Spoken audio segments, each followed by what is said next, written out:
Hi students, welcome to SEKHAR's history classes. We are doing this video as part of History through Mains question series.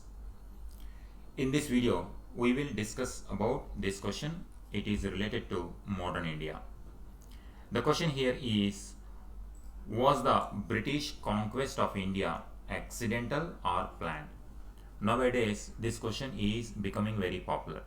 Let us analyze, was the British conquest accidental or planned?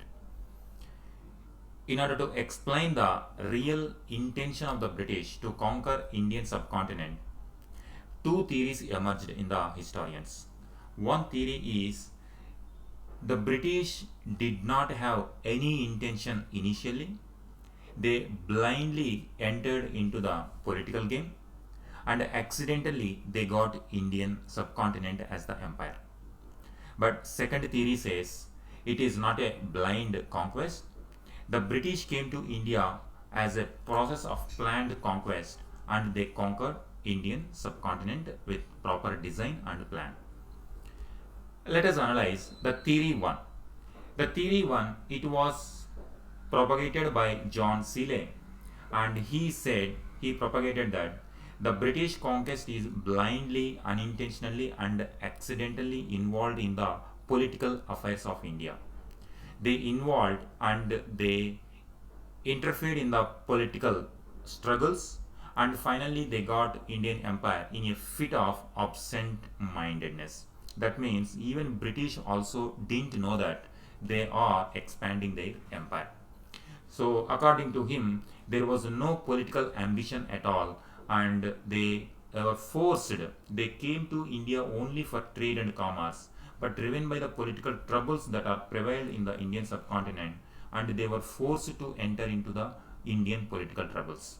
Because of this involvement, they got the empire in a fit of absent-mindedness. But the theory says, second theory says, British came to conquer India. They came to India to conquer completely. It was their design. They laid the foundation for the British Empire, and they carried this a grand design bit by bit. So this is the theory 2. But if you see really, theory 1 and theory 2 both have the elements of exaggeration, and they are two opposing theories, both have the element of exaggeration. Now let us analyze in the initial stages in the 17th century and even before that, when British came to India. For example, British came to India as part of traders. Initially, like any other European company, like French came, like Dutch came, Danish people came, and Portuguese came. Initially, they all came to India to trade with the Indian merchants. They were lured by wealth of India.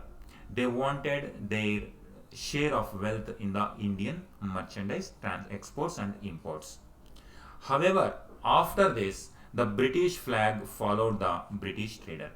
That means even though initially they came for trading purposes, but later due to weakness of Indian politicians or weakness of Indian rulers, made the Britishers see the advantage of involving in the political affairs, and they have involved and conquered British Empire. Here you can see that in the 17th and 18th century, in the 17th century, the British was under Mughal Empire, and later due to weakness of the Mughal Empire, the entire British Empire divided, entire Indian Empire divided into various kingdoms like Nizam, Bengal, Awadh, Rajputana, and Maratha Confederacy. Gradually, this map turned into this one. This was almost entire Indian subcontinent came under British suzerainty. How this was possible? Now, initially, they came for quick profits, no doubt. But gradually, due to personal ambitions of individual military leaders like Robert Clive, governor generals like Cornwallis, Wellesley, and these involved in the political affairs of India.